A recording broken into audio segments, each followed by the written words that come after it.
Hey everyone, Rivers here with a quick first look at the Minix Neo X7. I just wanted to quickly show you what's in the box and how it runs until I have time for a more thorough review. So right off the bat, I can tell this is a bit heavier and feels more solid. The plastic feels expensive too, so the quality seems a little bit better. Over here on the back, you can see it's got all the same ports as the X5, including lots of USB ports, optical, and Ethernet port. And over here on the side, you've got a nice power button. You've got microphone in, headphones out, another USB port, and a full-size SD card slot. So it's got pretty much every port that you're going to ever need. And over here on the side, you've got your port for your external Wi-Fi antenna. Now let's look inside the box. So you've got your 300 milliamp 5-volt power supply here, and this thing feels like quality. It's heavier than most power supplies I've used, kind of like the power supply on the Ouya. And it's nice to have that power because you need it for things like external hard drives. Here we've got a micro USB to female USB adapter. Here's your external Wi-Fi antenna. This should give you a really good signal.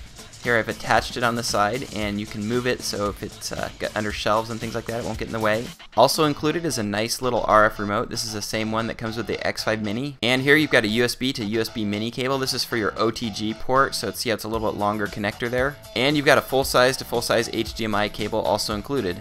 Alright, here's what you're going to see the first time you boot up the Minix X7. And the only thing I've done is hooked up the internet and scaled the screen up so it fits to the screen.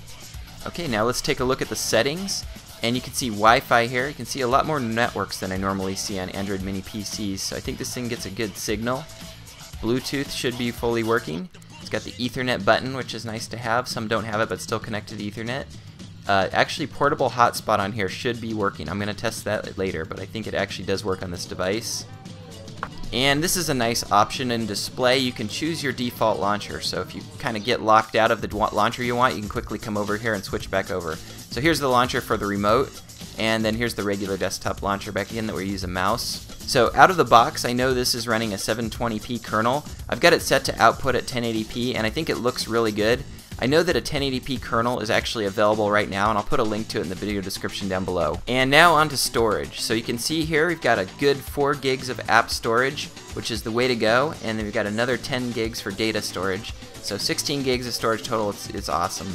And over here you can see it's running Android 4.2.2, and you can see the kernel number and build information. Here's all the included apps. So you've got AirPin for sharing your phone screen to your big screen TV. You've got the camera, which isn't working with my Logitech C525 right now. You've got eHome Media Center, which is another DNLA streaming app. You've got a File Explorer, Picture Viewer, Google Play, button mapping software, and then your Wi-Fi display. So if you have a 4.2 device, you can mirrorcast it. And over here you've got your stock Android widgets, so you get a couple things to get you going before you go download stuff from the Play Store. So just a quick little bit of web surfing to get a feel for the X7. So I ran Chrome, which usually slows down a lot of Android Mini PCs. It's a pretty demanding app, and it actually ran really good on here. The Java buttons seemed to work a lot faster than normal, and it felt really solid. Wi-Fi connected quickly as well. And finally, if you go over here on the taskbar and you hold down the power button, you get the option for sleep, power off, or restart. That's just another cool thing that Minix does.